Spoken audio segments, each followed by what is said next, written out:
Kristina Novianti WIY. Saya mahasiswa dari Sekolah Tinggi Pembangunan Masyarakat Santa Ursula Ende. Saya ingin mempresentasi tugas manajemen konflik dengan judul Pemberontakan di Poso. Di sini saya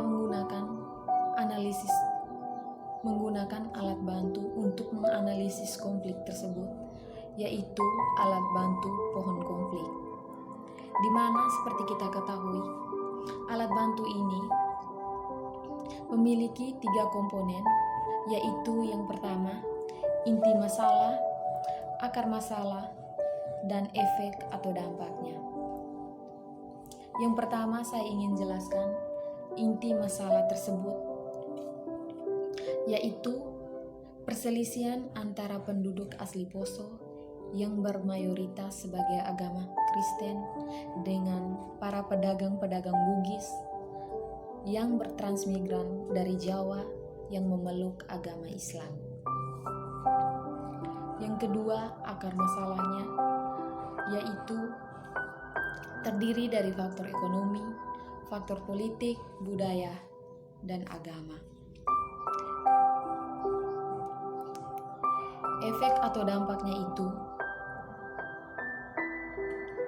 kita melihat dari perwakilan yang tidak adil, dendam atau kecurigaan, kekerasan, pembunuhan, dan perampasan kekuasaan. Yang pertama, saya akan jelaskan tentang faktor ekonominya,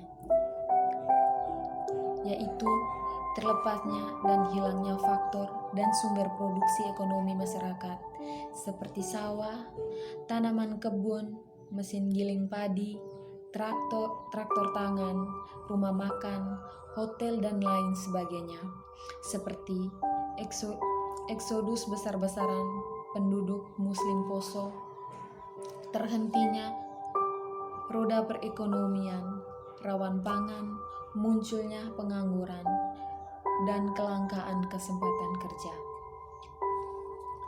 Akar masalah dari kerusuhan Poso terletak pada adanya kesenjangan sosial dan kesenjangan pendapatan antara penduduk asli Poso dan kaum pendatang seperti Bugis, Jawa, Gorontalo, dan Kaili. Kecemburuan sosial penduduk asli cukup beralasan di mana pendapat mereka sebagai masyarakat asli malah tertinggal dari kaum pendatang. Dampak dari konflik sosial yang terjadi di Poso, kerusuhan yang terjadi di Poso menimbulkan dampak sosial ekonomi yang terjadi yang cukup besar jika dilihat dari kerugian yang diakibatkan konflik tersebut. Selain kehilangan nyawa dan harta benda secara psikologis berdampak besar bagi mereka yang mengalami kerusuhan itu.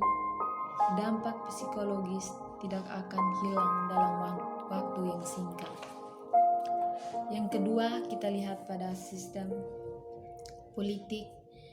Dampak sosial yang terjadi adalah terhentinya roda pemerintah, jatuhnya kewibawaan pemerintah daerah terhadap masyarakat, hilangnya sikap demokratis dan penghormatan terhadap perbedaan pendapat masing-masing kelompok penting,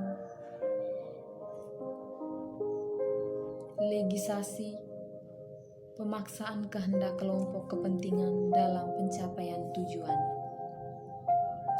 Adapun hukum atau dampak sosial politik yang terjadi yaitu terjadinya masyarakat Poso ke dalam 2 kelompok, yaitu kelompok merah dan kelompok putih.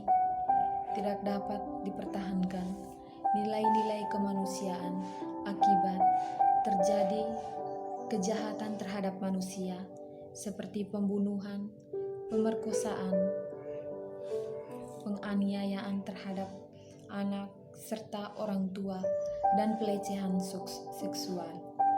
Runtuhnya stabilitas keamanan, ketertiban, dan kewibawaan hukum di masyarakat Kabupaten Poso. Munculnya perasaan dendam dari korban-korban kerusuhan terhadap pelaku. Persaingan antar pejabat pemerintah daerah mengenai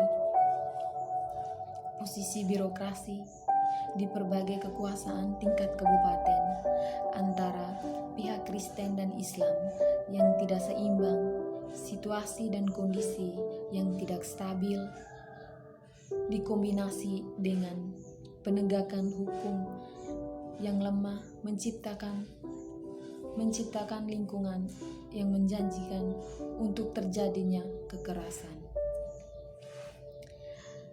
Akar dari konflik sosial yang terjadi di Poso terletak pada masalah politik. Bermula dari sukses bupati, jabatan sekretaris wilayah daerah kabupaten, dan terutama masyarakat, terutama menyangkut soal keseimbangan jabatan-jabatan dan pemerintah. Yang ketiga, faktor sosial budaya dan agama. Bali,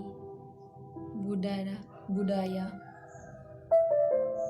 pengayo dari masyarakat pedalaman, suku Pamona dan suku Moril. Dilanggarnya ajaran agama dari kedua kelompok yang berkaitan dalam mencapai tujuan politiknya. Runtuhnya nilai-nilai kesepakatan bersama Sintu Marso yang menjadi bingkai dalam hubungan sosial masyarakat Poso yang pluralis. Dampaknya yaitu yang pertama, kita lihat kesenjangan sosial dan ketidakadilan, terutama terjadi politik antara penduduk asli dan para pendatang. Yang kedua, banyak pihak yang berperan dalam konflik Poso yang dengan sengaja menghembuskan isu etnis dan agama untuk kepentingan pribadi dan kelompoknya, sehingga masyarakat terprovokasi dan bersikap antaraks. Yang ketiga, pendekatan budaya merupakan pendekatan terbaik dan efektif dalam menghentikan konflik sosial dan Poso.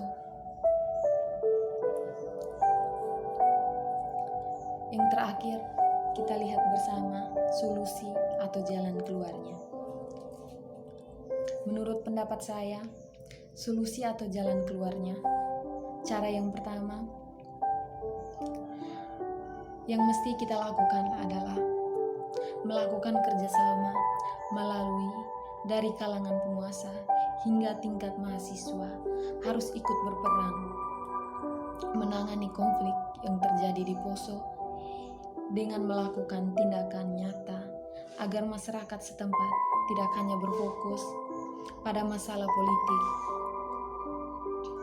Jangan hanya bergantung pada aparat keamanan dan tetapi penguasa ekonomi, budaya, anggota masyarakat, mahasiswa harus bersatu membangun secara paralel. Sekian dari saya, terima kasih.